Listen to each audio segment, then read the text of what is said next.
Meu nome é Cristina Albuquerque. Eu tinha 58 anos quando percebi que meu próprio café da manhã tinha um gosto estranho, quase metálico. E que cada vez que eu bebia aquele chá que minha nora, Juliana, preparava com tanto carinho, minha mente ficava mais confusa, minhas mãos tremiam mais. No início, achei que era apenas a idade. Meu filho, Tiago, dizia com uma preocupação fingida: "Mãe, você anda tão esquecida ultimamente. Talvez seja melhor você descansar mais, deixar os negócios com a gente."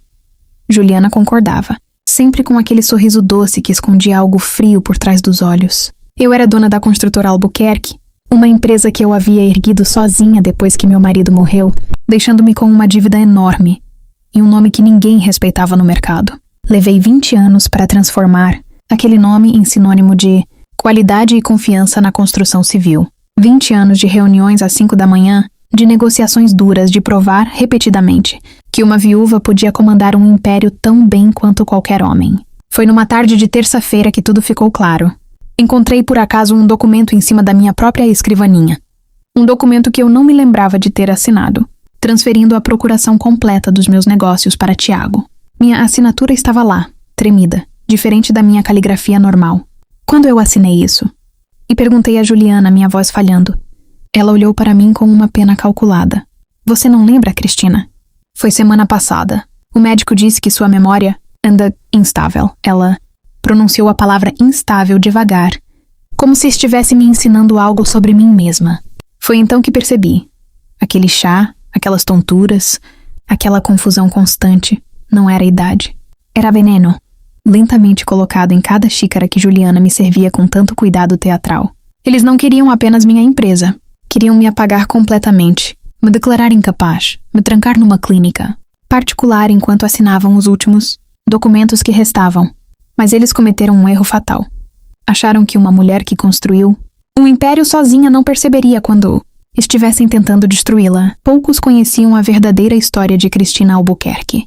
Aos 38 anos, eu era apenas uma dona de casa, dedicada inteiramente ao meu marido, Roberto, e ao nosso filho pequeno, Tiago. Roberto administrava uma pequena construtora que herdara do pai. Um negócio modesto, mas honesto, que sustentava nossa família com dignidade.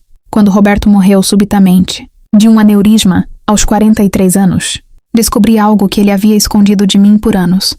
Dívidas. Muitas dívidas. Empréstimos mal geridos. Contratos assinados sem cautela. Fornecedores não pagos. A construtora que deveria ser minha herança era, na verdade, um buraco financeiro prestes a me engolir. Advogados me aconselharam a declarar falência e recomeçar do zero. Meus próprios pais sugeriram que eu vendesse tudo e fosse morar com eles. Mas eu olhei para o rosto do meu filho de 8 anos e soube que não podia simplesmente desistir. Aprendi engenharia civil básica lendo livros à noite. Visitei cada canteiro de obras pessoalmente, aprendendo com os próprios operários. Homens que, no início, riam da viúva que achava que entendia de construção. Negociei diretamente com credores, prometendo pagamentos que exigiam sacrifícios que ninguém via. Vendi minhas joias de casamento. Trabalhei sem salário por 2 anos. Dormia poucas horas por noite calculando orçamentos. Lentamente a construtora Albuquerque se reergueu. O primeiro grande contrato, um conjunto residencial de médio padrão, me deu credibilidade suficiente para conseguir o segundo, depois o terceiro. Em 15 anos, minha empresa se tornou referência em construções de alto padrão em toda a região, empregando mais de 200 famílias. Sempre priorizei dar a Tiago a melhor educação, as melhores oportunidades, tudo que eu não tive. Quando ele se formou em administração e trouxe Juliana para casa, fiquei genuinamente feliz. Integrei-a aos negócios, ensinei-lhe tudo sobre gestão, contratos, relacionamento com clientes, confiei nela como confiaria numa filha. Nunca imaginei que estava, na verdade, treinando minha própria substituta, alguém que aprenderia cada segredo do meu império apenas para usá-lo contra mim. Depois de descobrir aquele documento forjado, passei 3 dias fingindo confusão, fingindo esquecimento, fingindo que a doença que Juliana e Tiago descreviam para os médicos era real. Enquanto isso, secretamente, liguei para Vitor Machado, um investigador particular que já havia trabalhado para mim anos atrás numa disputa contratual. "Preciso que descubra exatamente o que está no meu chá", eu disse a ele, minha voz baixa, olhando pela porta trancada do meu escritório. "E preciso saber se meu filho está ciente disso, ou se é apenas Juliana agindo sozinha."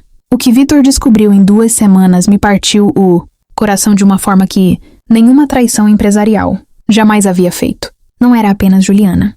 Gravações telefônicas, mensagens, documentos bancários. Tudo mostrava Tiago completamente envolvido, planejando comigo internada numa clínica psiquiátrica particular, enquanto eles assumiam controle total da construtora Albuquerque e vendiam os ativos mais valiosos para investidores estrangeiros. Uma mensagem específica de Tiago para Juliana ficou gravada na minha mente para sempre.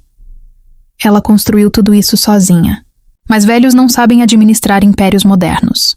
É melhor para ela descansar e melhor para nós assumirmos antes que ela cometa algum erro que destrua tudo. Velhos não sabem administrar impérios modernos. Depois de 20 anos construindo aquele império com minhas próprias mãos, meu próprio filho me via como um obstáculo ultrapassado.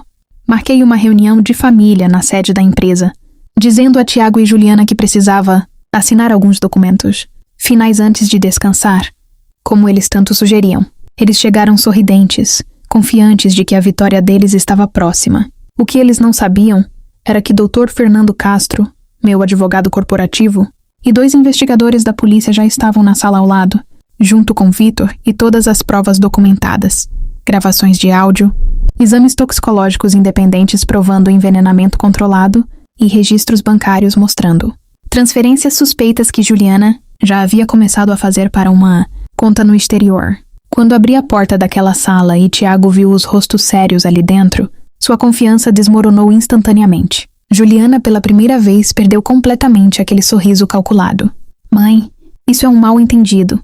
Tiago começou, a voz tremendo. Não, eu disse, minha voz mais firme do que jamais fora antes na minha vida. O mal-entendido foi vocês acharem que eu não perceberia. O silêncio que se seguiu foi ensurdecedor. Tiago olhava entre mim e os investigadores, seu rosto perdendo toda a cor. Juliana tentou falar, mas nenhuma palavra saiu. Apenas lágrimas de pânico. Não de arrependimento. Vocês têm 2 escolhas, eu disse, colocando na mesa a pasta com todas as provas que Vitor havia reunido. A primeira, eu entrego tudo isso à polícia agora mesmo. Tentativa de envenenamento, fraude documental, falsificação de assinatura. Vocês passariam anos na prisão, e o nome Albuquerque seria arrastado pela lama em cada jornal do país. Tiago começou a chorar, verdadeiramente, pela primeira vez desde que tudo começou. Mãe, por favor. A segunda escolha, continuei, ignorando as lágrimas dele, porque eu sabia, agora, que lágrimas nem sempre significam arrependimento genuíno. Vocês assinam o divórcio. Juliana perde qualquer direito sobre qualquer bem da nossa família. E vocês 2 desaparecem completamente da administração da construtora Albuquerque. Para sempre. Dr. Fernando colocou os novos documentos na mesa, documentos que eu havia preparado silenciosamente, durante aquelas 2 semanas de investigação, prevendo exatamente este momento.